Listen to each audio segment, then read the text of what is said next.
fans, it's EaglefanKarl. I hope you enjoyed the new intro. We also have some additional things that we've added.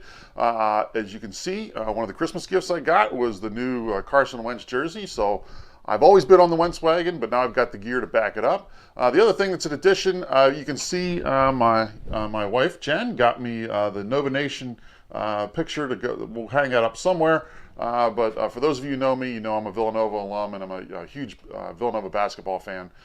So we've got that as well to add to the Eagles repertoire for my office here. What I really want to do with this video is not necessarily take a look at the Eagles-Cowboys game, because let's face it, we beat what essentially ended up being their backups for a good portion of the game. What I'd rather do is sort of take a look at the season as a whole and sort of recap it as far as what I thought going through the season and some of the stages that we went through, and then sort of where that sets us up for going forward into this offseason. And the way I really looked at this season is there was sort of 4 stages that we went through. The first one was that first 3 games that was really exciting. Got off to the 3-0 start with the rookie quarterback, and it was great. It was a great time to be an Eagles fan. And I think there's a lot of people now that are looking back on that stretch and are sort of poo-pooing that whole thing that we went through. But really, I don't think we should be doing that. I think we should remember what that was, because it was an exciting time. It was a great time to be an Eagles fan. We got, I think, a glimpse of some of the success that we could potentially have under Carson Wentz. And I really think that that is something that we can remember this season for, because it was a great way to sort of start off the season. And from that perspective, I thought it was great. Now, what it did do, I think, is sort of recalibrated all of our expectations a little unrealistically. If you recall, coming into the season, I actually had predicted us that we would finish 6-10. And after that 3-game stretch, of course, we had the early bye week, and I did another video where I said, do we need to reevaluate? And I said yes, and I flipped it on its head and said, instead of 6-10, I thought we'd go 10-6. Looking back on it now, that 3-game stretch obviously got our expectations all out of whack, especially mine. And obviously we ended up being closer to the 6-10 that I had predicted. Now, I think that one of the things that happened is sort of we glossed over some of the glaring weaknesses that were on this team. And that's what happened sort of in that first 3-game stretch. That started getting exposed as we went into the next stage, which is the next 6 games is really what I would look at it. Starting with the Detroit game and sort of ending with the Atlanta game, where we went 2-4 over that stretch. And I sort of look at that as sort of the return to mediocrity, because that showed where we were still a team that could win some games. Hey, we beat 2 teams at the time we played them during that stretch. We beat 2 teams that were in first place in their division, being Minnesota and Atlanta. Atlanta obviously then actually ended up winning their division. So looking at that stretch, it really ended up being a stretch of games where, we showed some points where we could be good. We took Dallas to overtime. We really should have won that game. But it just showed where we just weren't that good of a team. We couldn't close out close games. We ended up making mistakes that ended up shooting ourselves in the foot. And that was sort of the return to mediocrity. So that 2-4 stretch was sort of where I think some of the realism started creeping back into the way I was viewing the team. The third stage of the season was sort of a disaster waiting to happen phase. And that was the next 3 games. That was Seattle, Green Bay, and Cincinnati. And those 3 games were brutal games. When I had looked at the schedule at the beginning of the season, I thought that was going to be a 3-game stretch that was going to be real tough. But ultimately, it wasn't just that we lost those games, it was how we lost those games. We looked bad losing those games. We were horrible against Seattle. If you look at the final score of the Seattle and the Cincinnati games, they are not near as lopsided as they should have been, because we ended up scoring late points in both those games to make those games look closer than they were. The Green Bay game, we got out to a decent start in terms of matching them touchdown for touchdown, but after that, we were never in that game. That one was where we really got exposed as to how bad our defense was in the secondary. So if you look at that, that was really where things started to fall apart, and I really think that some teams at that point would have completely crumbled and fallen apart and just absolutely imploded. So that was sort of the disaster waiting to happen. It was actually happening, and it really could have gotten, I think, away from the team. It was that 3-game stretch. And that's where, obviously it was clear after that we were not a playoff caliber team, that we still had a lot of areas that we needed to improve. But the interesting thing that came out of that is the Cincinnati game, I think, was sort of a turning point for this season, because that was a game where the team flat out quit in that game. The team really did not show up. There was some obvious plays on the field where you could see that players didn't give the effort that they should have given. And a lot of teams would have ended up quitting on the coach and quitting on the team as a result of that, and we could have really gone into a tailspin for the last 4 games. But I look at that last 4-game stretch as sort of the redemption of the team, because they really had played poorly in that Cincinnati game. They got called out for it. And some teams might have just crawled in a hole and died and just basically played out the string the last 4 and gone 0-4 to finish the season. But this team didn't do that. Now, we ended up losing the next 2 games still, but we were competitive in both of those games, and I think that was sort of, it's sort of started this team back into a positive trend. And I really like the way the Eagles finished the season off. Now, I know, yeah, granted, we beat the Cowboys at the end of the season when they really had nothing to play for, but we beat the Giants when they had everything to play for. They were looking to try and lock up a playoff spot, and we denied them that. Now, ultimately, they made the playoffs, but it wasn't because they beat us. And I think that that really showed something, winning that game. And then that did set us up to have some good positive things going into that last game against Dallas, because that was a game that even if we had been playing poorly, we still could have lost that game if you look at the way everything was playing out. So I think really, if you look at the way that the season ended up going, that last 4-game stretch, I think, really ended up sort of saving what I viewed as the season. Granted, it didn't save the season to help us make the playoffs, but it really saved the season in terms of the way we finished and how strongly we finished and sort of the taste that's left in my mouth after this season. And overall, if you look at the way this team is set up and really where we were this time last year compared to where we are now, I think we are worlds better off than where we had been. This time last year, think about it, we were in the midst of a coach search, trying to find who was going to be our next head coach. We had no idea what we were going to be doing at the quarterback position. And those are 2 of probably the most important positions on any professional football team.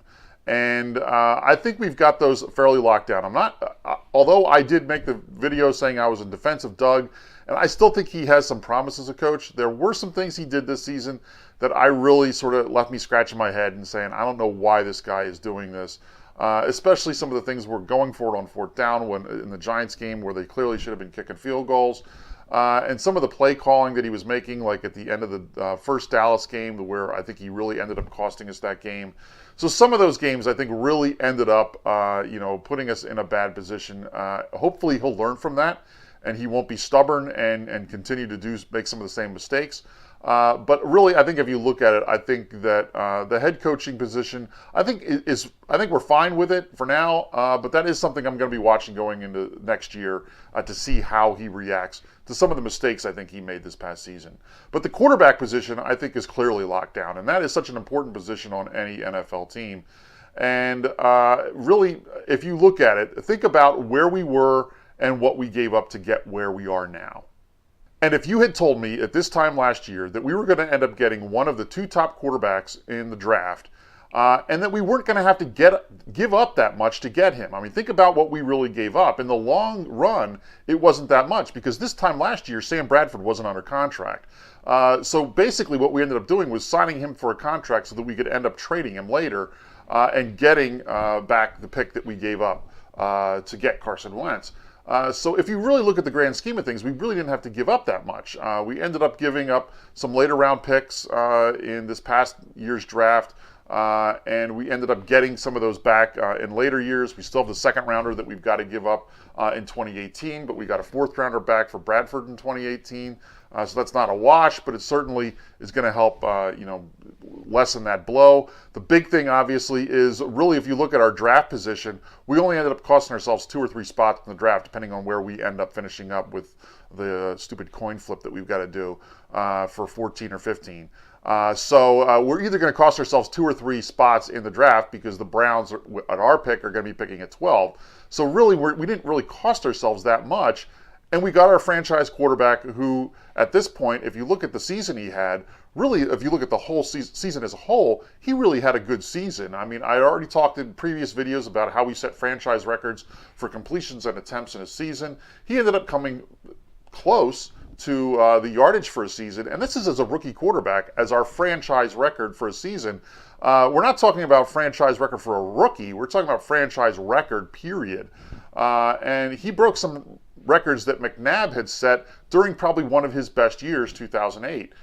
So really, if you look at where we are, and the fact that not only did we get that top quarterback, but we got him a full year of playing in a situation where he didn't really, I don't think, suffered that much. He has some tendencies that I think he's got to work on in terms of maybe some habits that he started developing towards the end of the season that ended up hurting us. Some of the throwing balls away and sailing balls. But I think those are things that he can work on, and I'm sure the coaching staff is going to work with him on to try and lessen some of those issues that he's had.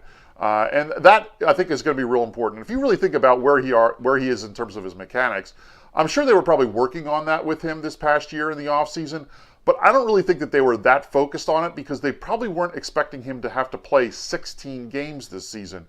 Maybe they were thinking he'd end up playing a few games at the end of the season, but no one expected that he was going to end up starting all 16 games. And I think that had they known that, they might have worked on those issues a little more in the offseason rather than getting him just sort of caught up in the offense and letting him know what how the offense was working and some of the terminology and all that kind of stuff that he needed to know to run the offense. But I think he shows a lot of promise. There are still some rough edges that we've got to sand off. But like I said, I'm aboard the Wentz wagon, and I think we're set up with our quarterback position now for the next decade. If you look at our team as a whole, I think that there are some areas where we are strong, and I think there are some areas where we are weak. And what I'm going to be doing now over the next few weeks, my goal is to try and put out maybe a video a week, usually probably on Saturdays, where I'm going to be going through the various positions on the team leading up to free agency, which starts at the beginning of March. So what I'm going to try and do is go through each position. I'll start off with what I'm going to refer to as the offensive backs, which are the quarterbacks and running backs. Then I'll go to the receivers, which includes the wide receivers and the tight ends. I'll take a week and look at the offensive line. Then I'm going to do the defense. I'm not exactly sure. I haven't worked that out, how I'm going to break that up. If I'm going to do 3 weeks where I'll do defensive line, linebacker, and secondary, or if I'm going to maybe combine the linebackers with one of those groups and just make that 2 videos. But I'm going to be looking at the team, not just for how they played, but sort of where we are in terms of our contracts for some of those things, because let's face it, that does control a lot of what you can do as an NFL team. And as has been written a lot lately, the Eagles don't have exactly the most amount of room to be able to maneuver under the cap this year. And some of the decisions they end up making as far as guys that are on the team now, whether we keep them or not, may not be determined so much on how they played, but based on how bad their contract is and how much their contract will cost us going forward if you cut them versus keeping them on the team. So I'll try and take a look at all of that. So we're not just looking at the caliber of their play, but also the quality of their contract and really trying to figure out exactly who's worth keeping and who's not. Look for those videos coming up in the next few weeks. It is NFL playoff weekend, so I'm going to go ahead and throw some predictions out there for you for this weekend's games. In Saturday's games, I'm going to go ahead and take the Oakland Raiders to beat the Houston Texans 20-13. I'm going to take the Seahawks to beat the Lions 24-13. For tomorrow's games, I like the Steelers over the Dolphins 28-10. And I like the Packers over the Giants 27-26. Go Pack Go. We don't want to see the Giants win, obviously. So those are my predictions for this weekend's games. Go ahead and leave some comments below. Let me know what you thought of the season as a whole. How did we end up turning out compared to how you thought? Like I said, I had predicted 6-10, so 7-9 is just one better than that. So overall, I think it was a fairly good season. If you have some predictions for the playoff games this weekend, let me know what those are as well. Like I said, I'll be checking in as we head into the offseason, letting you know what I'm thinking of the team going forward. And as always, fly Eagles fly.